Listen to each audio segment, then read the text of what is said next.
ओम शांति। आज बाबा के 5, 11, 20 के महावाक्य हैं। सबसे पहले हम मुरली का सारांश सुनेंगे। आज बाबा ने हम बच्चों को सुख और शांति का वर्षा देने के लिए कहा कि तुम्हें शांति के लिए भटकना नहीं है, लेकिन तुम आत्माओं का स्वधर्म ही शांत है। तो बाबा ने कहा शांति आत्मा में ही है। आत्मा शांत स्वरूप है।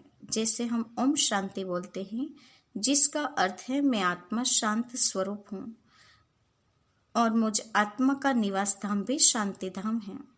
बाकी कोई जंगलों में जाने से शांति नहीं मिलती है। सच्ची शांति तो मिलती है घर में जाने से। बाकी यहाँ तो अशांति और दुख धाम का राज्य है। घर में, दुकान में, सब जगह अशांति ही अशांति है। साथ ही बाबा ने बताया कि तुम वर्ष वर्ष रावण को मारते हो, लेकिन सतयुग और त्रेता में तो रावण होता ही नहीं है। अभी तुम, बाबा ने कहा, ईश्वर के मददगार बने हो, पहले रावण के मददगार थे। साथ ही बाबा ने बताया कि इन आंखों से जो कुछ भी देखते हो वो शरीर सहित सब कुछ खत्म हो जाना है। बाबा ने कहा कि मैं तो ज्ञान का सागर हूँ, प्रेम का सागर हूँ, तो तुमको वर्षा कैसे दूँ? ऊपर से तो नहीं दूंगा या प्रेरणा से तो नहीं दे सकूंगा, उसके लिए पढ़ाऊंगा ना। तो पढ़ाने के लिए मुझे जरूर आना पड़ता है। तो बाप पुनर्जन्म के चक्र में नहीं आते हैं, भाग्यशाली रथ का आधार लेकर, जिसे कहते हैं पुरानी जुत्ती, उसके जन्मों के भी अंत के जन्म में प्रवेश कर हम बच्चों को सुख शांति का वर्षा देते हैं। श्री बाबा ने ये शरीर लोन लिया है, तो बाबा कहते हैं तुम उनको बाकी पहन सकते हो, बाकी मैं नहीं पहन सकता। तो तुम बच्चे मुझसे भी लकी सितारे हो। बाप पैसे बच्चों को दे देते हैं, तो तुम लकी सितारे ठहरे ना। यानी कि बाप विश्व का मालिक बना देता, ब्रह्मांड का मालिक बना देता है। बाबा ने कहा मैं ज्ञान का सागर हूँ, तुम मास्टर, ज्ञान का सागर तुम बच्चों को भी बना देता हूँ। और साथ ही अंत में बाबा ने बताया कि बाप से पूरा वर्षा लेना है तो पढ़ाई पर अटेंशन देना है। तो ये था आज की मुरली का सारांश। अब हम मुरली की शुरुआत करते हैं। मीठे बच्चे, बाप आए हैं तुम बच्चों को शांति और सुख का वर्षा देने। तुम्हारा स्वधर्म ही शांत है, इसलिए तुम शांति के लिए भटकते नहीं हो। आज का प्रश्न है, अभी तुम बच्चे 21 जन्मों के लिए अखोट खजानों में वजन करने योग्य बनते हो। क्यों? अभी तुम बच्चे 21 जन्मों के लिए अखोट खजानों में वजन करने योग्य बनते हो। क्यों? उत्तर है, क्योंकि बाप जब नई सृष्टि रचते हैं तब तुम बच्चे उनके मददगार बनते हो, अपना सब कुछ उनके कार्य में सफल करते हो। इसलिए बाप उसके रिटर्न में 21 जन्मों के लिए तुम्हें अखोट खजानों में ऐसा वजन करते हैं जो कभी धन भी नहीं खुटता, कभी दुख भी नहीं आता और कभी अकाली मृत्यु भी नहीं होती। आज का गीत है मुझको सहारा देने वाले। ओम शांति। मीठे मीठे रूहानी बच्चों को ओम का अर्थ तो सुनाया है। कोई कोई सिर्फ ओम कहते हैं, परंतु कहना चाहिए ओम शांति। सिर्फ ओम का अर्थ निकलता है ओम भगवान। ओम शांति का अर्थ है मैं आत्मा शांत स्वरूप हूँ। हम आत्मा हैं, यह हमारा शरीर है। पहले है आत्मा और पीछे है शरीर। आत्मा शांत स्वरूप है, उनका निवास स्थान है शांति धाम। बाकी कोई जंगल में जाने की सच्ची शांति नहीं मिलती है। सच्ची शांति मिलनी ही तब है जब घर जाते हैं। दूसरा शांति चाहते हैं जहाँ अशांति है। यह अशांति का दुखधाम विनाश हो जाएगा, फिर शांति हो जाएगी। तुम बच्चों को शांति का वर्षा मिल जाएगा। वहां न घर में न बाहर राजधानी में अशांति होती। उसको कहा जाता है शांति का राज्य, और यहाँ है अशांति का राज्य, क्योंकि रावण राज्य है वह है ईश्वर का स्थापन किया हुआ राज्य। फिर द्वापर के बाद आसुरी राज्य होता है। असुरों को कभी शांति होती नहीं। घर में, दुकान में, जहां तहां अशांति ही अशांति होगी। 5 विकार रूपी रावण अशांति फैलाते हैं। रावण क्या चीज है यह कोई भी विद्वान पंडित आदि नहीं जानते, समझते नहीं हैं। हम वर्ष वर्ष रावण को क्यों मारते हैं? सतयुग त्रेता में यह रावण होता नहीं, वह है ही देवी राज्य। ईश्वर बाबा देवी राज्य की स्थापना करते हैं तुम्हारे द्वारा, अकेले तो नहीं करते हैं। तुम मीठे मीठे बच्चे ईश्वर के मददगार हो। आगे थे रावण के मददगार, अब ईश्वर आकर सर्व की सद्गति कर रहे हैं।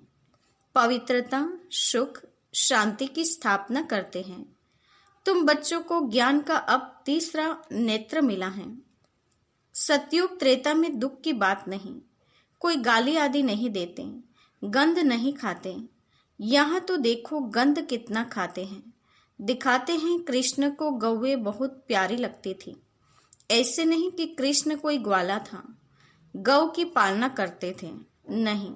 वहाँ की गौ और यहाँ की गौ में बहुत बहुत फर्क है। वहाँ की गायें सतोप्रधान बहुत सुंदर होती हैं, जैसे सुंदर देवताएं वैसे गायें। देखने से ही दिल खुश हो जाए। वह है ही स्वर्ग और यह है नर्क। सभी स्वर्ग को याद करते हैं। स्वर्ग और नर्क में रात दिन का फर्क है। रात होती है अंधियारी, दिन में है सोजरा। ब्रह्मा का दिन गोया ब्रह्मवंशियों का भी दिन हो जाता। पहले तुम भी घोर अंधियारी रात में थे। इस समय भक्ति का कितना जोर है। महात्मा आदि को सोने में वजन करते रहते, क्योंकि शास्त्रों के बहुत विद्वान हैं। उन्हों का प्रभाव इतना क्यों है यह भी बाबा ने समझाया है। झाड़ में नए नए पत्ते निकलते हैं तो वो शतोप्रधान हैं। ऊपर से नई शॉल आएगी तो जरूर उनका प्रभाव होगा ना, लेकिन अल्पकाल के लिए। सोने अथवा हीरो में वजन करते हैं, परंतु यह तो सब खलास हो जाने हैं। मनुष्यों के पास कितने लाखों के मकान हैं, समझते हैं हम तो बहुत साहूकार हैं। तुम बच्चे जानते हो ये साहूकारी बाकी थोड़े समय के लिए हैं। यह सब मिट्टी में मिल जाएंगे। किनकी दबी रहेगी धूल में, किनकी राजा खाएं, किनकी चोर लूट जाएं। बाप स्वर्ग की स्थापना करते हैं, उसमें जो लगाते हैं उन्हों को 21 जन्मों के लिए हीरे जवाहरातों के महल मिल जाएंगे। यहाँ तो 1 जन्म के लिए मिलता है, वहां तुम्हारा 21 जन्म चलेगा। इन आंखों से जो कुछ देखते हो शरीर सहित सब भस्म हो जाना है।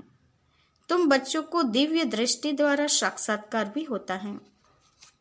विनाश होगा, फिर इन लक्ष्मी नारायण का राज्य होगा। तुम जानते हो हम अपना राज्य भाग्य फिर से स्थापन कर रहे हैं। 21 पीढ़ी राज्य किया, फिर रावण राज्य चला, अब फिर बाप आया है। भक्ति मार्ग में सब बाप को ही याद करते हैं। गायन भी हैं, दुख में सिमरन सब करें, सुख में करे न कोई। सुख में सिमरन जो करें, दुख काहे को होए। कबीर जी ने ऐसा कहा है। बाप कहते हैं सुख का वर्षा मैं देता हूँ, फिर याद करने की दरकार नहीं रहती है। तुम माता पिता, हम बालक तेरे। अब यह तो माँ बाप होंगे अपने बच्चों के। यह है पारलौकिक माता पिता की बात। अभी तुम यह लक्ष्मी नारायण बनने के लिए पढ़ते हो। स्कूल में बच्चे अच्छा पास होते हैं, फिर टीचर को इनाम देते हैं। अब तुम उनको क्या इनाम देंगे? तुम तो उनको अपना बच्चा बना लेते हो जादूगरी से। दिखलाते हैं कृष्ण के मुख में माने माखन का गोला। अब कृष्ण ने तो जन्म लिया सतयुग में, वह तो माखन आदि नहीं खाएंगे, वह तो है विश्व का मालिक। तो यह किस समय की बात है? यह है अभी संगम की बात। तुम जानते हो हम यह शरीर छोड़ बच्चा जाए बनेंगे, विश्व का मालिक बनेंगे। दोनों क्रिश्चियन आपस में लड़ते हैं और माखन मिलता है तुम बच्चों को, राजाई मिलती है। जैसे वो लोग भारत को लड़ाकर मक्खन खुद खा गईं। क्रिश्चियन की राजधानी पौन हिस्से में थी, पीछे आहिस्ते आहिस्ते छूटती गई हैं। सारे विश्व पर तुम्हारी कोई राज्य कर न सके। तुम अभी ईश्वरीय संतान बने हो। अभी तुम ब्रह्मांड के मालिक, विश्व के मालिक बनते हो। विश्व में ब्रह्मांड नहीं आया। सूक्ष्म वतन में भी राजाएं नहीं हैं। सतयुग, त्रेतायुग, द्वापर या कलयुग, यह चक्र यहाँ स्थूल वतन में होता है। ध्यान में आत्मा कहाँ जाती नहीं। आत्मा निकल जाए तो शरीर तो खत्म हो जाए। यह सब है साक्षात्कार। रिद्धि सिद्धि द्वारा ऐसे भी साक्षात्कार होते हैं जो यहाँ बैठे विलायत की पार्लियामेंट आदि देख सकते हैं। बाबा के हाथ में फिर है दिव्य दृष्टि की चाबी। तुम यहाँ बैठे लंदन देख सकते हो। औजार आदि कुछ नहीं जो खरीद करना पड़े। ड्रामा अनुसार उस समय पर वह साक्षात्कार होता है जो ड्रामा में पहले से ही नोंद होता है। जैसे दिखाते हैं ना, भगवान ने अर्जुन को साक्षात्कार कराया। ड्रामा अनुसार उनको साक्षात्कार होना था। यह भी नोंद है, कोई की बड़ाई नहीं है। ये सब ड्रामा अनुसार होता है। कृष्ण विश्व का प्रिंस बनता है, गोया मक्खन मिलता है। यह भी कोई जानते नहीं कि विश्व किसको और ब्रह्मांड किसको कहा जाता है। ब्रह्मांड में तुम आत्माएं निवास करती हो। सूक्ष्म वतन में आना जाना, साक्षात्कार आदि इस समय होता है। फिर 5000 वर्ष सूक्ष्म वतन का नाम नहीं होता। कहा जाता है ब्रह्मा देवताय नमः, फिर कहते हैं शिव परमात्माय नमः, तो सबसे ऊंच हो गया ना। उनको कहा जाता है भगवान। वह देवताएं हैं मनुष्य, परंतु देवी गुण वाले हैं। बाकी 4-8 भुजा वाले मनुष्य होते नहीं। वहां भी 2 भुजा वाले ही मनुष्य होते हैं, परंतु संपूर्ण पवित्र। अपवित्रता की बात नहीं। अकाले मृत्यु कभी होती नहीं। तो तुम बच्चों को बहुत खुशी रहनी चाहिए। हम आत्मा इस शरीर द्वारा बाबा को तो देखें। देखने में तो शरीर आता है, परमात्मा अथवा आत्मा को तो देख नहीं सकते। आत्मा और परमात्मा को जानना होता है। देखने के लिए फिर दिव्य दृष्टि मिलती है और सब चीजें दिव्य दृष्टि से बड़ी देखने में आएगी। राजधानी बड़ी देखने में आएगी। आत्मा तो है ही बिंदी। बिंदी को देखने से तुम कुछ भी नहीं समझेंगे। आत्मा तो बहुत महीन है। बहुत डॉक्टर्स आदि ने कोशिश की है आत्मा को पकड़ने की, परंतु किसको पता नहीं पड़ता। वो लोग तो सोने हीरो में वजन करते हैं। तुम जन्म जन्मांतर पदम पति बनते हो। तुम्हारा बाहर का सो जरा भी नहीं। साधारण रीति इस रथ में बैठ पड़ाते हैं। उनका नाम है भागीरथ। यह है पतित पुराना रथ जिसमें बाप आकर ऊंचते ऊंच सर्विस करते हैं। बाप कहते हैं मुझे तो अपना शरीर है नहीं। मैं जो ज्ञान का सागर, प्रेम का सागर हूं, तो तुमको वर्षा कैसे दूं? उन पर से तो नहीं दूंगा। क्या प्रेरणा से पढ़ाऊंगा? जरूर मुझे आना पड़ेगा ना। भक्ति मार्ग में मुझे पूजते हैं, सबको प्यारा लगता हूँ। गांधी, नेहरू का चित्र प्यारा लगता है। उनके शरीर को याद करते हैं। आत्मा जो अविनाशी है उसने तो जाकर दूसरा जन्म लिया। बाकी विनाशी चित्र को याद करते हैं। वह भूत पूजा हुई ना। समाधि बनाकर उन पर फूल आदि बैठ चढ़ाते हैं। यह है यादगार। शिव के कितने मंदिर हैं। सबसे बड़ा यादगार शिव का है ना। सोमनाथ मंदिर का गायन भी है। मोहम्मद गजनवी ने आकर लूटा था। तुम्हारे पास इतना धन रहता था। बाबा, तुम बच्चों को रत्नों में वजन करते हैं, खुद को वजन नहीं कराता हूँ। मैं इतना धनवान बनता नहीं हूँ, तुमको बनाता हूँ। उनको तो आज वजन किया, कल मर जाएंगे। धन कोई काम नहीं आएगा। तुमको तो बाप अखोट खजाने में ऐसा वजन करते हैं जो 21 जन्म साथ रहेगा।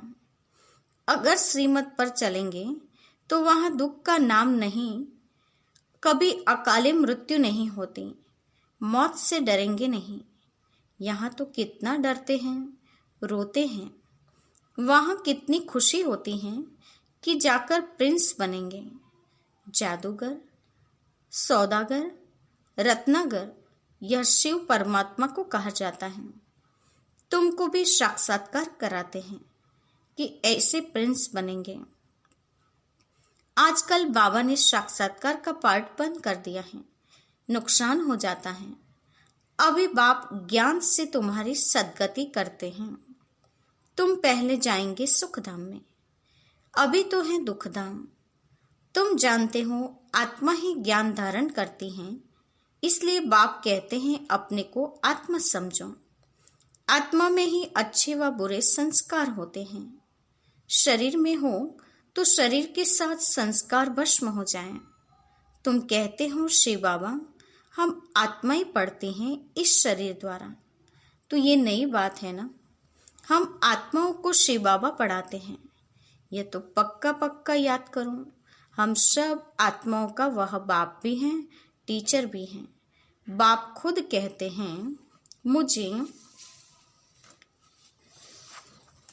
अपना शरीर नहीं है, मैं भी हूँ आत्मा, परंतु मुझे परमात्मा कहा जाता है। आत्मा ही सब कुछ करती है, बाकी शरीर के नाम बदलते हैं। आत्मा तो आत्मा ही है। मैं परम आत्मा तुम्हारे मुआफिक पुनर्जन्म नहीं लेता हूँ। मेरा ड्रामा में पार्ट ही ऐसा है जो मैं इनमें प्रवेश कर तुमको सुना रहा हूँ। इसलिए इनको भाग्यशाली रथ कहा जाता है। इनको पुरानी जुत्ती भी कहते हैं। शिव बाबा ने भी पुराना लांग बूट पहना है। बाप कहते हैं मैंने इसमें बहुत जन्मों के अंत में प्रवेश किया है। पहले पहले यह बनते हैं तत्त्वम। बाबा कहते हैं तुम तो जवान हो, मेरे से जास्ती पढ़कर उच्च पद पाना चाहिए, परंतु मेरे साथ बाबा हैं तो मुझे घड़ी घड़ी उनकी याद आती है। बाबा मेरे साथ सोता भी हैं, परंतु बाबा मुझे बाकी नहीं पहन सकते। तुमको बाकी पहनते हैं। तुम भाग्यशाली हो ना। शिव बाबा ने जो शरीर लोन लिया है, तुम उनको बाकी पहन सकते हो। मैं कैसे पहनूं? मुझे तो यह भी नसीब नहीं है। इसलिए तुम लक्की सितारे गाए हुए हो। बच्चे हमेशा लक्की होते हैं। बाप पैसे बच्चों को दे देते हैं, तो तुम लक्की सितारे ठहरे ना। शिव बाबा भी कहते हैं तुम मेरे से भी लक्की हो। तुमको पढ़ाकर विश्व का मालिक बनाता हूँ। मैं थोड़ी बनता हूँ, तुम ब्रह्मांड के भी मालिक बनते हो। बाकी मेरे पास जास्ती दिव्य दृष्टि की चाबी है। मैं ज्ञान का सागर हूँ। तुमको भी मास्टर ज्ञान सागर बनाता हूँ। तुम इस सारे चक्र को जान चक्रवर्ती महाराजा महारानी बनते हो। मैं थोड़ी ही बनता हूँ। बूढ़े होते हैं तो फिर बच्चों को व्हील कर खुद वानप्रस्थ में चले जाते हैं। आगे ऐसा होता था। आजकल तो बच्चों में मुंह जाकर पड़ता है। पारलौकिक बाप कहते हैं मैं इनमें प्रवेश कर तुम बच्चों को कांटों से फूल विश्व का मालिक बनाए, आधा कल्प के लिए सदा सुखी बनाए। मैं वानप्रस्थ में बैठ जाता हूँ। यह सब बातें शास्त्रों में थोड़ी हैं। सन्यासी उदासी शास्त्रों की बातें सुनाते हैं। बाप तो ज्ञान का सागर हैं। खुद कहते हैं यह वेद शास्त्र आदि सब भक्ति मार्ग की सामग्री हैं। ज्ञान सागर तो मैं ही हूँ। अच्छा, मीठी मीठी सिकिलते बच्चों के प्रति माता पिता बाप दादा का याद प्यार और गुड मॉर्निंग। रूहानी बाप की रूहानी बच्चों को नमस्ते। हम रूहानी बच्चों की रूहानी बाप को याद प्यार और नमस्ते। पूरी मूल्य का धारणा युक्त मुख्य सार। पहले पॉइंट, इन आंखों से शरीर सहित जो दिखाई देता है यह सब भस्म हो जाना है, इसलिए अपना सब कुछ सफल करना है। दूसरी पॉइंट, बाप से पूरा वर्षा लेने के लिए पढ़ाई पढ़नी है। सदा अपने लक्ष्य को स्मृति में रख ब्रह्मांड व विश्व का मालिक बनना है। आज का वरदान है, माया के रॉयल रूप के बंधनों से मुक्त विश्वजीत जगतजीत भव। माया के रॉयल रूप के बंधनों से मुक्त विश्वजीत जगतजीत भव। वरदान का स्पष्टीकरण है, मेरा पुरुषार्थ, मेरी इन्वेंशन, मेरी सर्विस, मेरी टचिंग, मेरे गुण अच्छे हैं, मेरी निर्णय शक्ति बहुत अच्छी है। यह मेरापन ही रॉयल रूप का रूप, माया का रूप है। माया ऐसा जादू मंत्र कर देती हैं जो तेरे को भी मेरा बना देती हैं। इसलिए अब ऐसे अनेक बंधनों से मुक्त बन एक बाप की सबन में आ जाओ तो माया जीत बन जाएंगी। माया जीत ही प्रकृति जीत, विजय जीत व जगत जीत बनते हैं। वही एक सेकंड के अशरीरी भव के डायरेक्शन को सहज और स्वतः कार्य में लगा सकते हैं। बाबा ने कहा कि मेरापन आना, चाहे पुरुषार्थ में, कोई सर्विस में या फिर कोई गुण या निर्णय करने में, तो ये समझ लो माया का रॉयल रूप है। माया ऐसा जादू मंत्र करते हैं। इस मेरेपन के बंधन से मुक्त होना है और एक बाप से संबंध जोड़ना है तो सहज जगतजीत विश्वजीत बन सकते हैं। आज का स्लोगन है, विश्व परिवर्तक वही है जो किसी के नेगेटिव को पॉजिटिव में बदल दे।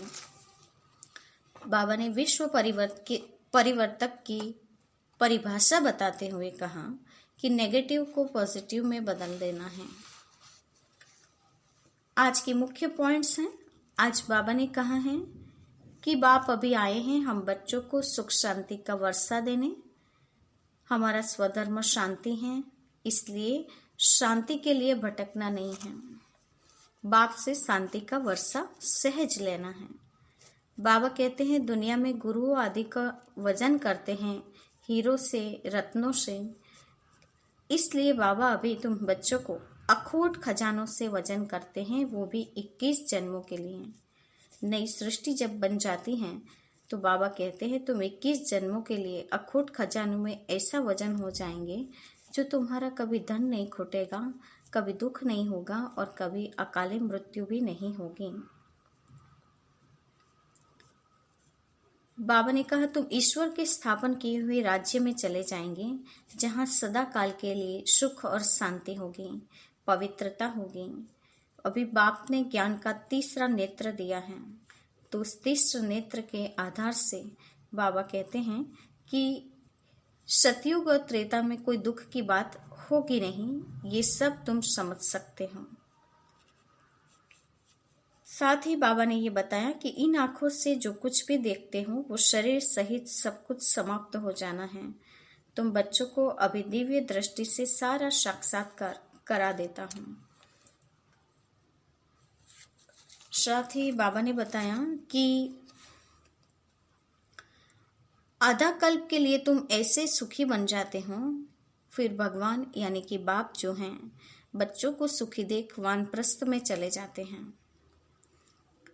बाबा ने कहा मैं ज्ञान का सागर हूँ और मैं बच्चों को मास्टर ज्ञान सागर बना देता हूँ।